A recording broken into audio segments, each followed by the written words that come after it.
about, Lisa? Don't be frightened. No more hangers!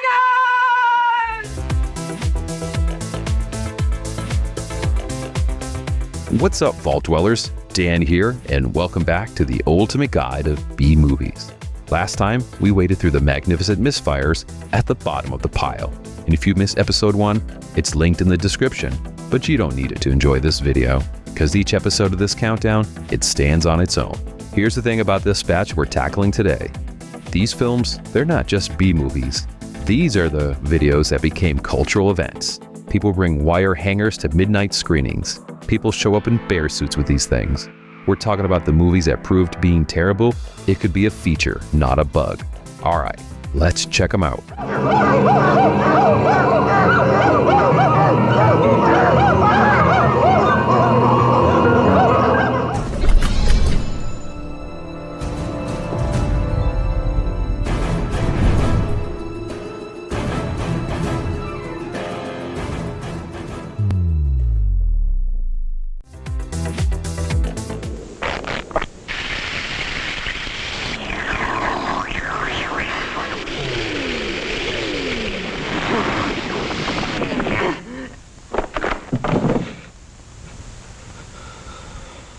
Starting us off is Deathbed, the Bed That Eats. And the title, it's the entire pitch of the entire experience. So there's a bed, it eats people, and that's about it. That's like the whole movie.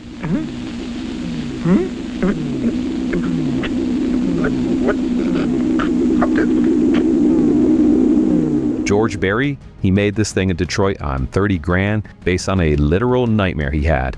And then it sat on a shelf for like 26 years because nobody would distribute a movie about furniture with an appetite. If the bed'll be too crowded, I could sleep on the floor.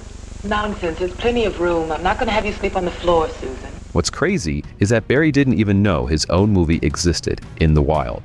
Some shady distributor in the UK started pirating it on VHS back in the 80s, and it built up this whole underground following in Europe.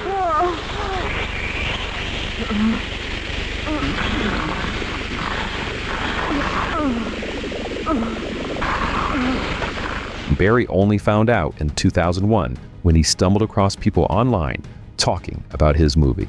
The movie he made that he thought nobody had ever even seen. There's no flesh left. There's hardly any blood. I mean, try and imagine that, right?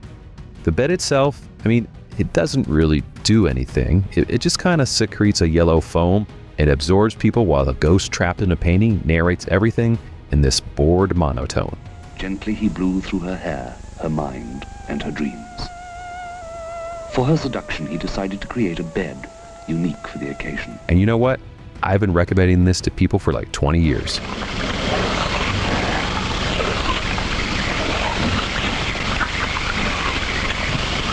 Oh, Mudamas. Oh, I'm being eaten alive.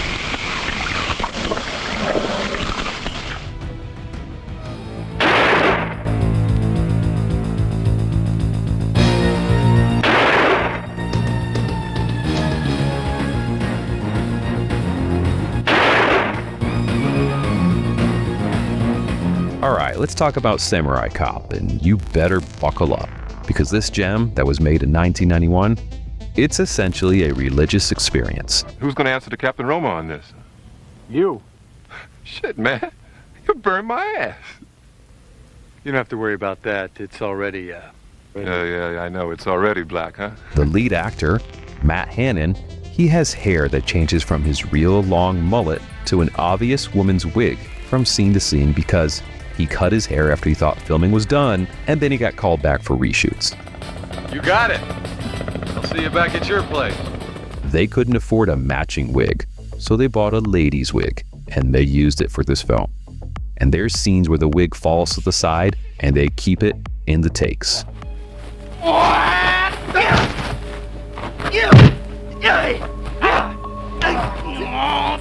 You know, and that's not even the best part. The whole movie is shot in daylight because they couldn't afford lighting for the night scenes.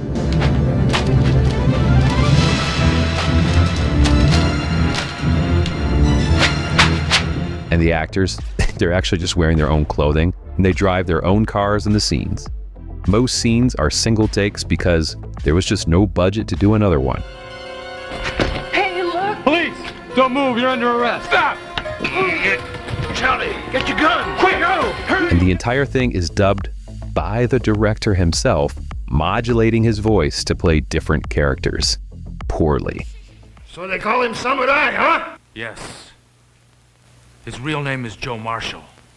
They call him Samurai. He speaks fluent Japanese. I first saw this at a bad movie night in my buddy's basement, and we just had to keep pausing because nobody could breathe. Samurai Cop is a miracle. You son of a bitch! Come back here, you motherfucker!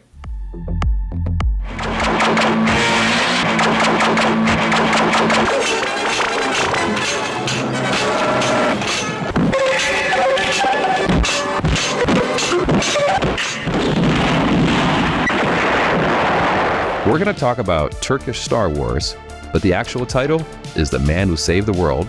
But, everybody just calls it Turkish Star Wars because it just straight up steals footage from Star Wars and uses it, and it's from Turkey.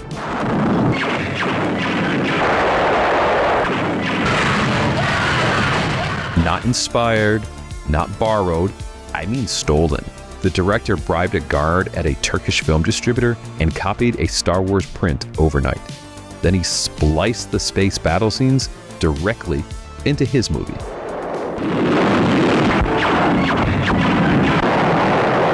The footage is in the wrong aspect ratio, so the Death Star, it kind of looks like an egg.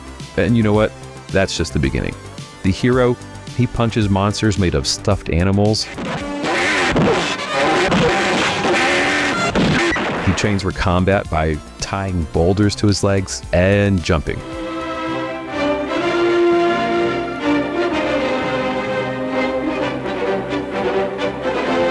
The score, that's Indiana Jones on repeat, mixed a little bit with Battlestar and Flash Gordon. None of it was licensed, and none of it makes sense. Here's the sequence where the hero, he forges magical gloves and boots from a melted down sword and a golden brain.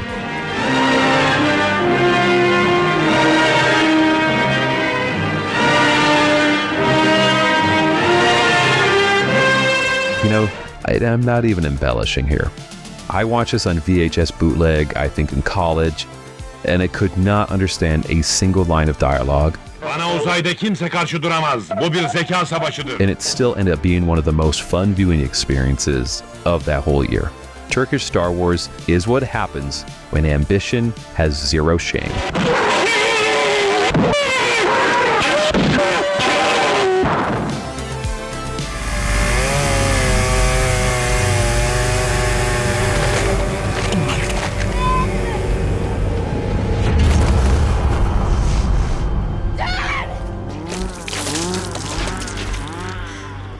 All right, let's tackle Sharknado.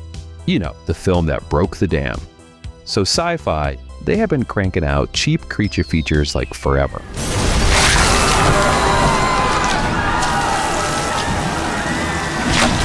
But this one hit at the exact right moment because Twitter was just becoming a cultural force, and within hours of airing it, it became like a worldwide trending topic. Sharks!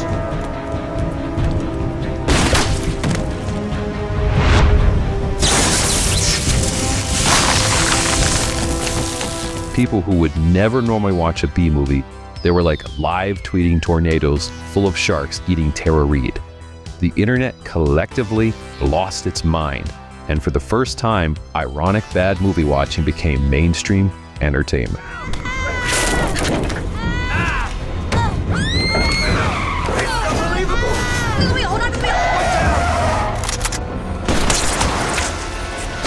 Now, here's where I get a little bit spicy.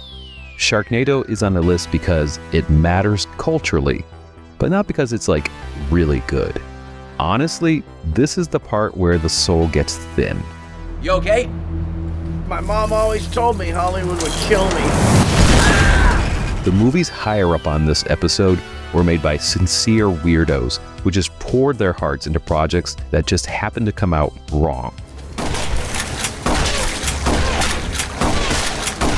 Sharknado, this was made on purpose to be ridiculous, and you can feel that calculation in every single frame. And it's heading on course through the valley and onto Van Nuys. It's about to tear through the city of... It spawned 6 sequels, a franchise, and a whole sub-industry of self-aware schlock. Now, I respect what it did, I just don't love what it did, but I can't pretend it didn't change everything. So, here it sits, at 87. Die already! Why won't you die?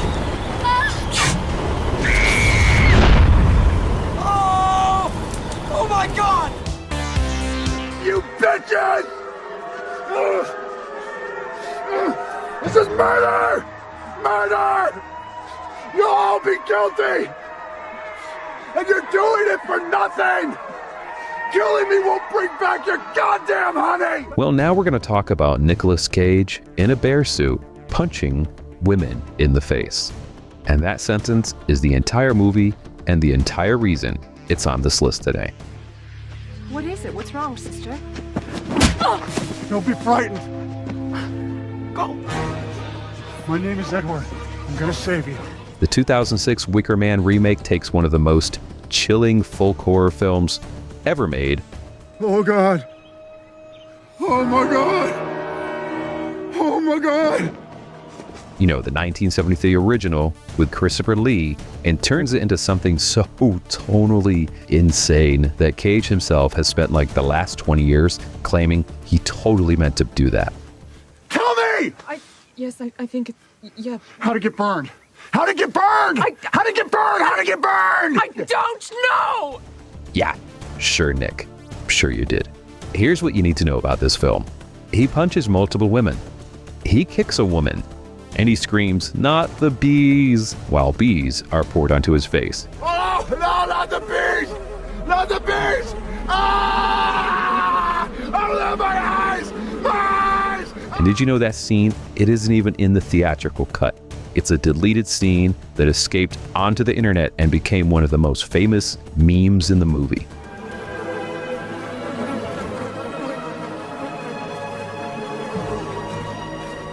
The Razzies, they nominated Cage and his bear suit for Worst Screen Couple. Yeah, that happened. Hello? Hello? Pete! Pete! Help us! Help! Please! Please help! You know, look, I love Nicolas Cage. I've defended him in dozens of conversations with people who just don't get him. But this movie is hilarious in ways that no committee on earth could have planned. The bear suit alone earns this spot.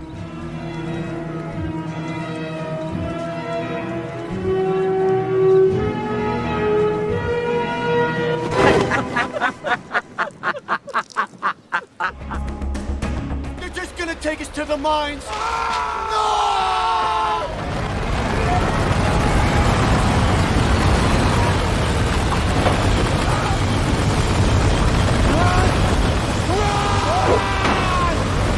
All right, our next beautiful disaster is Battlefield Earth with John Travolta, who spent decades trying to get this movie made.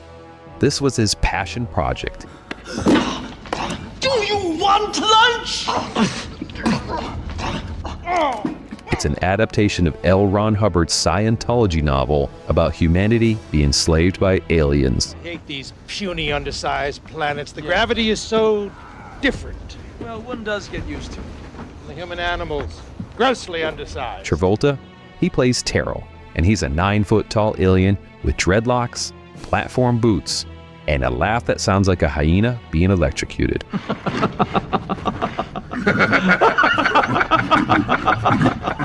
The whole movie is shot at Dutch angles, like every single shot. Like the camera operator was on a boat in a hurricane.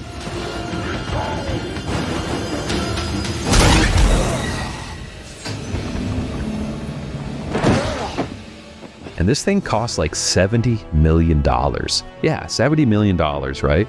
For caveman humans throwing rocks at fighter jets, and then they somehow learned to fly them in 7 days using an alien learning machine.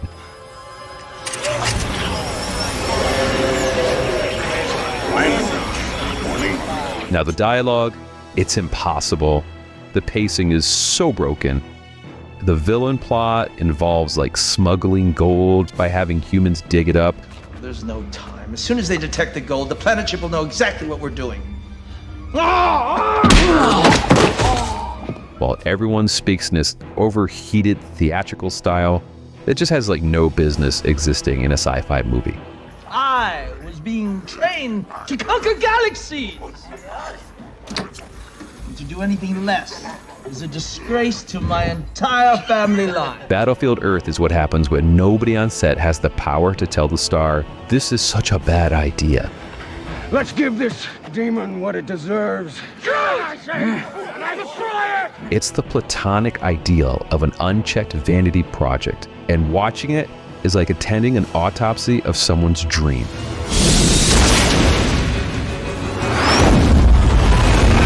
And I just totally love it for that. And I also totally love it for that alien tongue scene. I am going to make you as happy as a baby cyclo on a straight diet of Gerbango.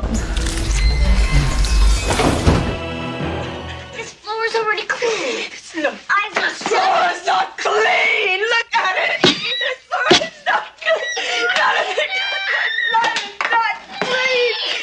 Nothing is clean. It's all blatant up. Did you know that Mommie Dearest was supposed to be a serious prestige drama? So Faye Dunaway was campaigning for an Oscar, and this film opened up to packed theaters of audiences just sitting in stunned silence at the depiction of Joan Crawford's alleged abuse of her adopted daughter. Mommy, I look awful. Yeah, I know you look awful. You be quiet. You're always rummaging through my drawers, trying to find a way to make people look at you. Why are you always looking at yourself in the mirror? Why are you doing that? Tell me. And then about 3 weeks into the run, somebody at Paramount realized everybody was just laughing. So they re-released the movie as a camp fest. You love it, don't you? You love to make me hit you. Joan. Barbara, please. And the new ads even told audiences to bring wire hangers to the theater. The producers, they sued the studio over that, and that's how thoroughly this movie pivoted from drama to camp. And it's just all because of Faye. The wire hanger scene is one of the most quoted moments in like all of cinema. What's wire hangers doing in this closet when I told you no wire hangers ever? She screamed herself so hoarse during filming that she had to call Frank Sinatra for vocal advice. You know, she does this thing where she goes cross-eyed at moments at peak fury, and once you notice it, you can't stop seeing it. You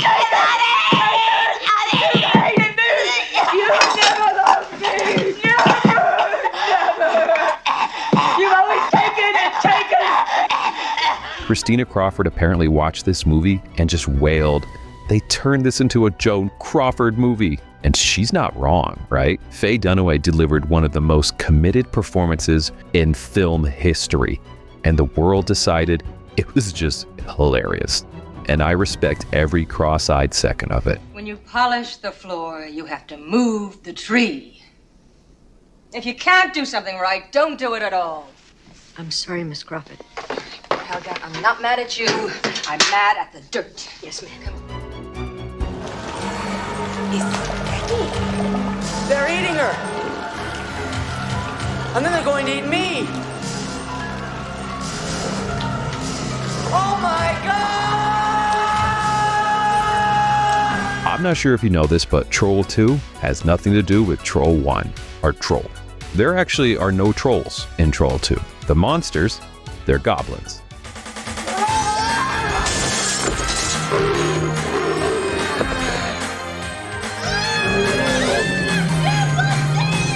The town is called Nilbog, by the way, it's goblin spelled backwards, and that's the level of cleverness we're operating at today.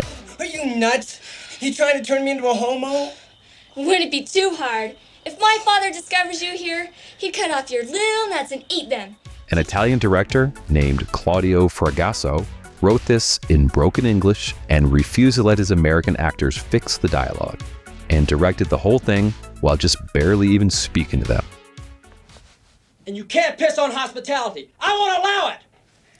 What are you going to do to me, Daddy? Tighten my belt by one loop so I don't feel hunger pains. The cast was locally hired in Utah. The dad, he's actually played by an actual dentist. And that kid star, Michael Stephenson, he was so traumatized by being in this movie that 20 years later, he made a documentary, and it was called The Best Worst Movie.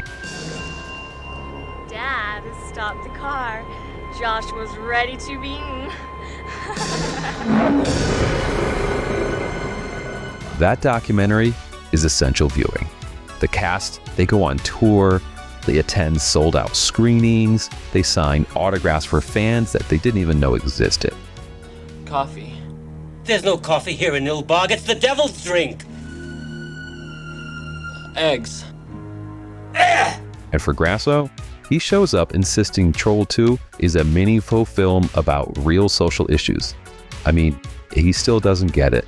I mean, the movie has a kid peeing on his family's dinner to stop him from being turned into plant matter. There's even a scene with a corn cob that I'm not even allowed to describe. I have seen Troll 2 more times than I've seen my own wedding video.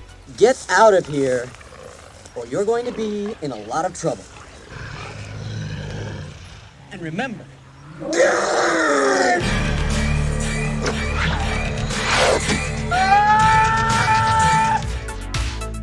How was work today? Oh, pretty good. We got a new client at the bank. We'll make a lot of money. What client? I cannot tell you. It's confidential. Oh, come on. Why not? No, I can't.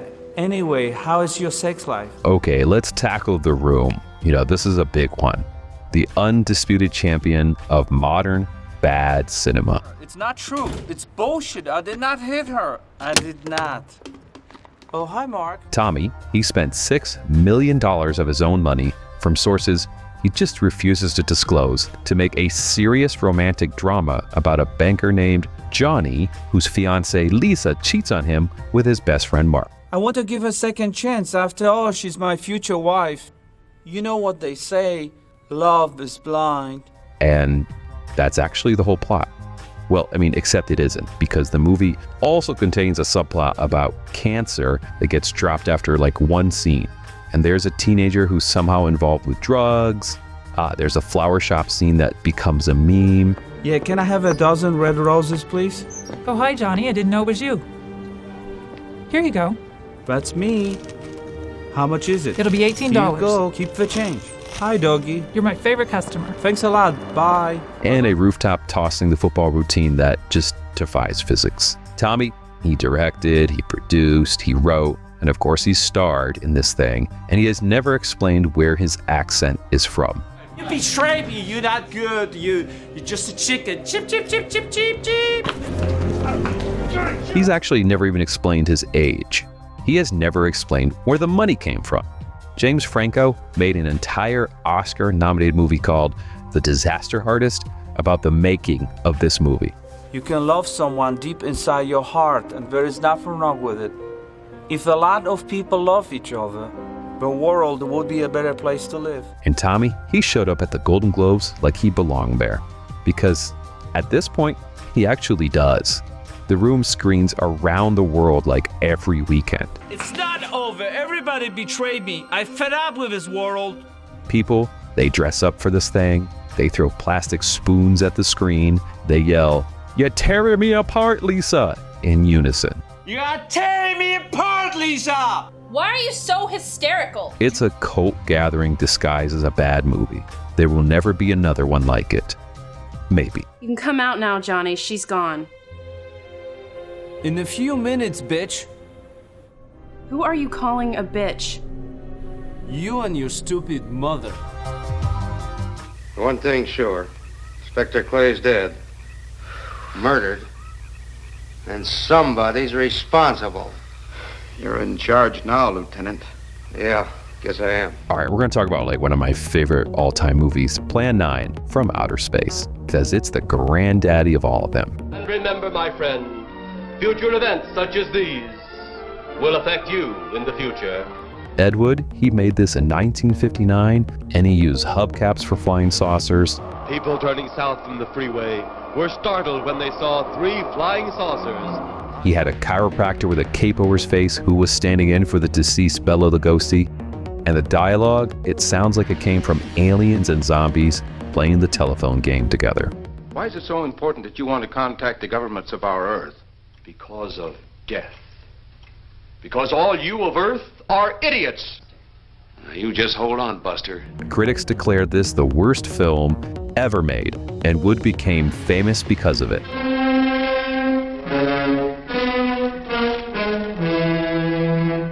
Tim Burton made an entire biopic starring Johnny Depp about Wood's life, and it's one of the most heartfelt movies about creativity I think I've ever seen. We found a lot of suspicious things out in that cemetery.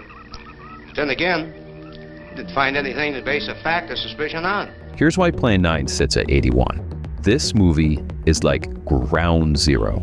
Without Plan 9, there is no Room. There's no Birdemic, and there's no Troll 2. You see? You see? You're stupid minds. Stupid. Stupid. Ed Wood was the original, sincere weirdo, making a movie he believed in with whatever scraps he could find. No! Stop him, Dennis! I can't get it. It's jammed. Stop him, you fool! Drop the gun to the floor, Tanner. The metal will break contact. Bela Lugosi died during production, so Wood, he used silent footage he'd shot of Lugosi for a totally unrelated project, then had his wife's chiropractor finish the role with a cape pulled over his face.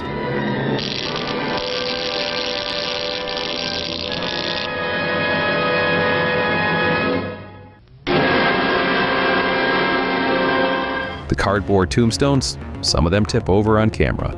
And Ed Wood, he just loved every frame. That love is why we're still talking about this 65 years later. I saw a flying saucer. Saucer? You mean the kind from up there? Yeah, its counterpart.